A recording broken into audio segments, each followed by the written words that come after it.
So I have the pleasure working in the science section. Cookbooks are filed under science and a technology because, you know, baking and cooking and all of that is science. It is chemistry. So I have the pleasure to work with cookbooks. The cookbooks that I work with are going to be published after 1800. And they're going to be predominantly published in the U.S. So that's where my specialization lies. Now, the Library of Congress has cookbooks that go way, way back to Roman times, to the 1400s. And I don't know that much about those. So yes, what I do know is about U.S. cookbooks, and I do want to share with you the very first cookbook that made its way into the Library of Congress. It came from Thomas Jefferson's collection in 1815, and it was a confectionery book that was published in 1747 or 1742. But I want to get the title right because old books always have the best titles. So it's called The Complete Confectioner, The Art of Candying, Preserving in Its Utmost Perfection. And that was by Mary Ellis. So that was the first cookbook that entered the Library of Congress. And now we boast at least 40,000 titles of cookbooks. It's hard to define, or it's hard to search for the cookbooks because over time things change. We have things like gastronomy, we have recipe booklets, we have diet therapy booklets, so like Weight Watchers and South Beach and all of that. And they're scattered all around our collections. So I often get like asked, how many cookbooks do we have? And you know, the safe bet is around 40,000, but I believe it's much more when you start adding in our manuscript collections that have recipes. Like Thomas Jefferson has a vanilla ice cream recipe. So we have a lot. And so these are just some of the cookbooks that I have the pleasure and honor to work with and to take care of.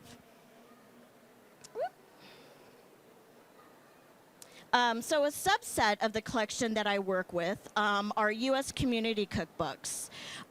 So these are cookbooks that are often charitable, so they're raising money for something. They're also, we know them as church cookbooks, and we know them as civic cookbooks. You know, but community cookbooks is sort of this umbrella term. We have them starting from 1864. The very first charitable cookbook was Maria J. Moss's Poetical Cookbook. She was raising money for Confederate soldiers and was selling this cookbook at a sanitarium. And we have a digitized collection. All throughout these slides, I've put some QR codes. They're kind of rogue all over the place. But this QR code will go to our digitized collection of U.S. community cookbooks. Currently, we have about 37 states represented, and there's about a little over 250 titles that we've digitized. So I don't know if anyone was here listening to the copyright stuff. So every year, once something comes into the public domain, I go and grab a bunch of cookbooks and go, please digitize these. So the 1929 cookbooks aren't in there yet because I'm just waiting for those to be finalized, and then I could add them in. So what I'm talking to you about, for the past 2 years, I have been researching vegetarian recipes. I've been a red vegetarian and vegan plant-based for 40 years, since I was 16 years old.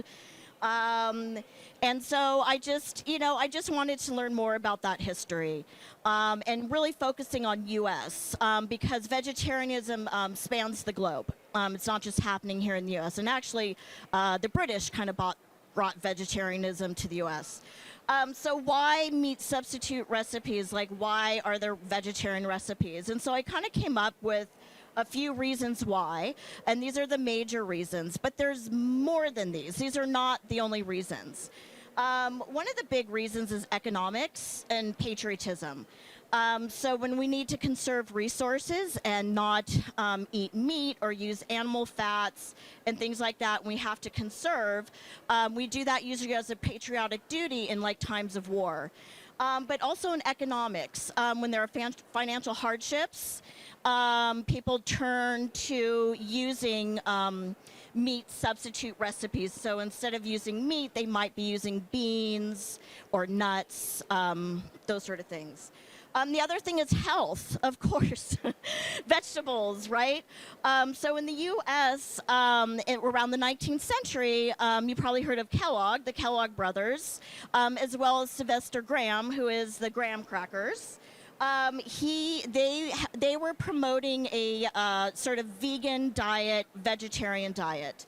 But there was also things happening in the USDA in the 19th century, late 19th century, and early 20th century, where they started putting out these nutrition and food values of foods and stuff like that. And then last but not least, I'd be remiss if I didn't talk about Upton Sinclair's The Jungle.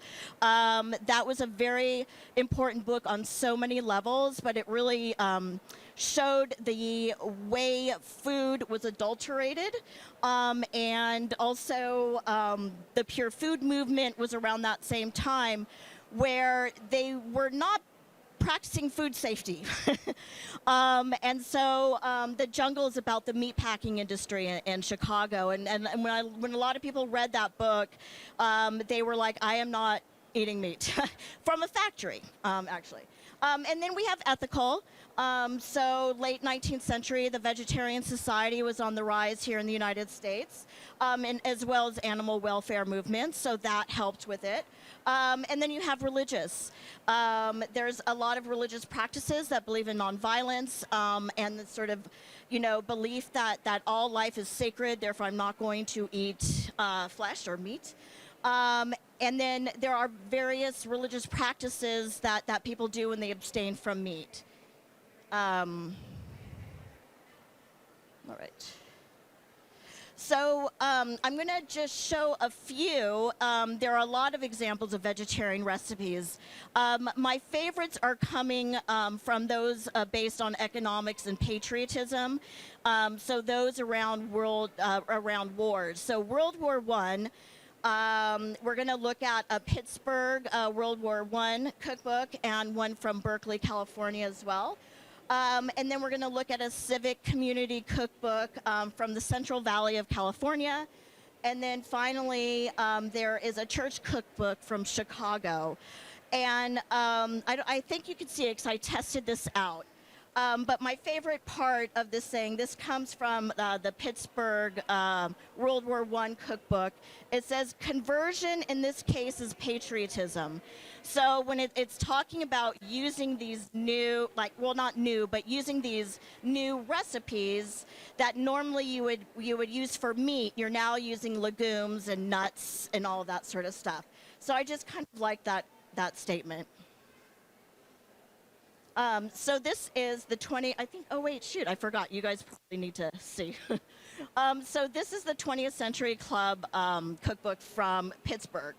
Why I really love the World War I cookbooks, there's many reasons why, but they're so innovative. And they're also playful, and they're also, I think, clever. So I've highlighted the camouflage roast. And then the nut scrapple. So I think we all know what that is, but this is using nuts instead of the meat. But they also have recipes for something called Liberty meat, which is using cornmeal and nuts and peanut butter. And then mock sausage, that's using lima beans. You're mushing up those lima beans and you're putting some savory spices in there and you're frying it up like sausage. And then often in the cookbooks, they'll give you the substitutes. So they don't want you really eating beef, pork, and mutton.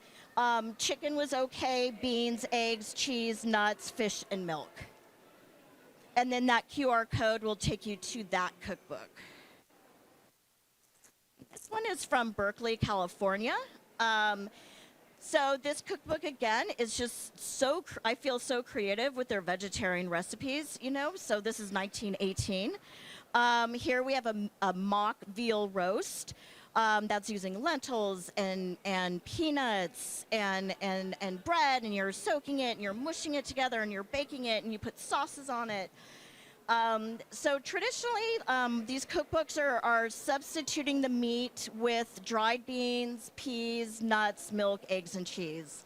And one thing I've seen throughout these World War I cookbooks, they talk about how you really have to highly season these things, and how you need to use sauces. And so there's like a ton of sauce recipes in these books, which you would use for your bean loaves or your nut loaves. So here we come to the Raisin Center cookbook. I do have a top 5 cookbooks that I like. This is one of them. It's not number 1, but it's in my top 5. And the reason I like it is because one of the authors, Nettie Harris, she was a vegetarian. And this is 1903. And she writes in the Raisin Center cookbook, she gets a whole chapter it's a whole meatless chapter. And in it, she writes, the growth of vegetarians in the United States is gradual but persistent, right? And what she does in this cookbook is she actually provides essays and sort of a thoughtful look at what it is to be a vegetarian. And so she's using a lot of the USDA's nutritional food tables. And she also includes a section on medicinal values of foods. And then uncooked raw foods. And so she does this whole like menu planning of a raw food diet, which is, which is still around today. And so one of the reasons I really love, so her Meals Without Meat chapter, is she gives us a vegetarian Thanksgiving dinner. And there are 2 different ways you can make your vegetable turkey. One way is you're actually using eggplant. And then another way is you're using chestnuts. So it's a lot of fun, and the recipes for all this stuff is within the cookbook. But it's definitely one of my favorite ones. And last but not least, so where I got the title for this dish, or the title for this presentation, is from this dish on mock smelt.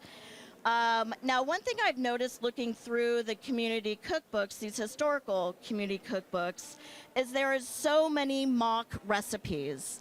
And oftentimes there's these mock recipes because they couldn't get that meat or that fish or that oyster geographically where they are. So it wasn't attainable, but everyone's talking about smelt. And what do? You make a mock smelt recipe. And with this one, it's using basically dough. It's making a bread. And so smelt is not native to the Midwest, which I added here. But in the 1900s, they did introduce it into Lake Michigan. And I discovered when I was researching smelt in Chicago that there is this great cultural and family tradition in Chicago of going on these smelt fishing trips. So one other thing that I have found why vegetarian recipes come up is environmental as well. So throughout these, which I don't highlight here, there's a lot of mock oyster recipes. And because of the over dredging and just kind of like depleting the oysters, like there weren't that many oysters left. But you wanted that oyster recipe to have, and so sometimes these mock recipes are made with other meat. So calf liver is one example for replacement for oyster, but another one is a root called salsify. And that one is called an oyster plant because people used oysters, or the oyster plant, to replace oysters. And that's it. I'm so sorry. I should have done more. But I thought we could do questions. And that's a picture of me in an area where I have the community cookbooks that I get to play with. But if you have questions, and I could. And by the way, thank you. I learned more about smelt than I ever thought I would ever know. Oh, smelt is a small fish. I don't know. Hi. Hi. I was wondering if you've cooked some of the recipes you've seen, and if there's anything in sort of historical vegetarian recipes that you feel maybe like modern vegetarian cookbooks like should go back to, like we kind of missed them Yeah. and should bring them back. I definitely, so the way I cook, I usually look at recipes and then I try to do it myself. And sometimes I fail, but I learn from that failure, and then sometimes I succeed. So I have played around with that mock sausage recipe, just because I love those savory spices of sausage. And it was fine. A lot of our veggie burgers today and like those fake meats, well, not the Impossible, but they use the same principle. So they're using the legumes, they're using the nuts, the grains, the vegetable, so it is a tradition. I think we have a lot more options today for the stuff than back then, but I really like the ingenuity and the innovation that these people had with okay, we don't have smelt. So we're going to figure out how to make smelt. And so we're going to use dough. It's vegetarian, but I think it's for a different reason. But I had to throw that in there because I just loved what the author wrote, that this is a fish dish that is not fish at all. Yeah, good question. Yeah. Oh, yeah. Sorry. Oh yeah, when researchers come to the library, what are they accessing the cookbooks for? Like, what kind of research are they doing with the cookbooks? There's so much different types of things. In terms of community cookbooks, our genealogists love them. Because often community cookbooks are made by the community. And so you have the names of those that lived in that community. And then sometimes they talk a little bit about themselves or where they live or something like that.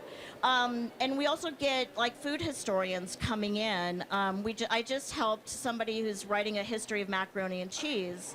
And so she was going, she went way back to the Roman times. But when she got to me, she really wanted to see some community cookbooks that had macaroni and cheese. And she's like, I want to know how they were making this. And so we went through, they're digitized so we can actually search them. But, we went through and grabbed a bunch because she's like, I want to know what they were doing and how they were doing this and what those recipes are. So, and there's so many reasons to use a cookbook. And stories, they tell great stories. You mentioned, I think, your third favorite cookbook. So I have to ask what your first two are. Okay, so my first cookbook is What Mrs. Fisher Knows About Southern Cooking. And that one was made, I always forget the date, but it's either early 20th century or late 19th century. And Abby Fisher was born enslaved in the Carolinas, and then she migrated to San Francisco. And she was known for her pickling and preserves. I am a huge fan of pickling of vegetables and fruits, but I'm also a huge fan of preserves. And she won so many awards. And the ladies in San Francisco were like, oh my gosh, what is this? Succotash, what is all this stuff? And they're like, we have to make a cookbook. And so Mrs. Fisher could not read or write, so everything she was doing was being transcribed. And in the beginning of the book, Mrs. Fisher writes and says, I can't read or write, so I have no idea if these recipes are right. And so when you look in there, you get these,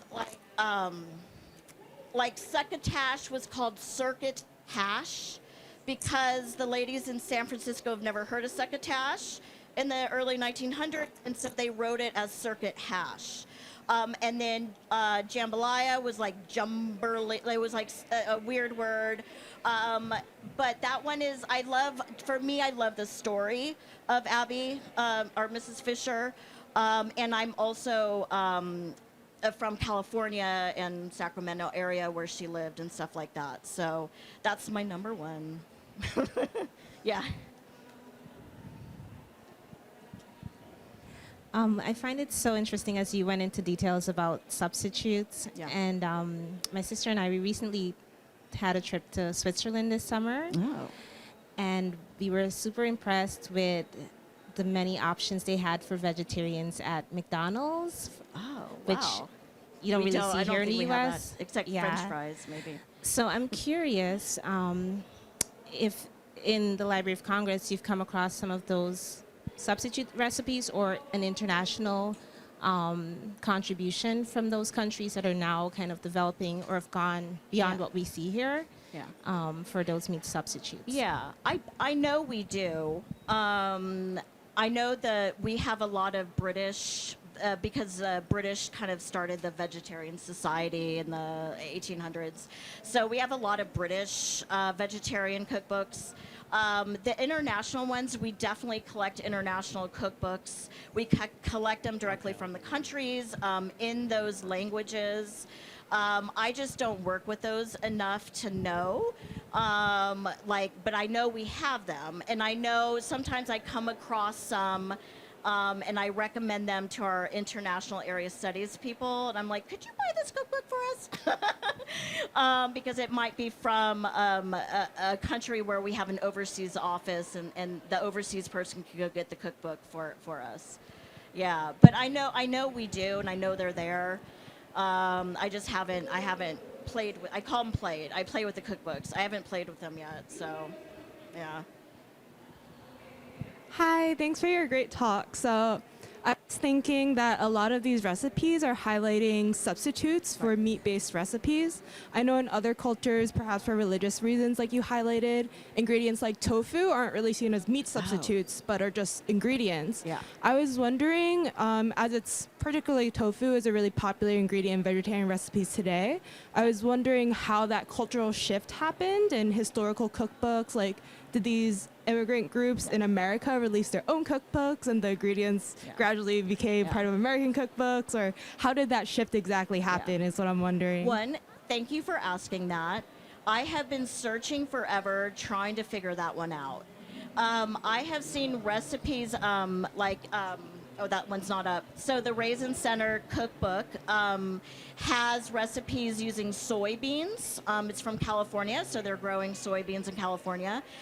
So there were recipes, but they were more like using soybeans for like as a baked bean, or like making it more like a savory dish with this, but not making tofu.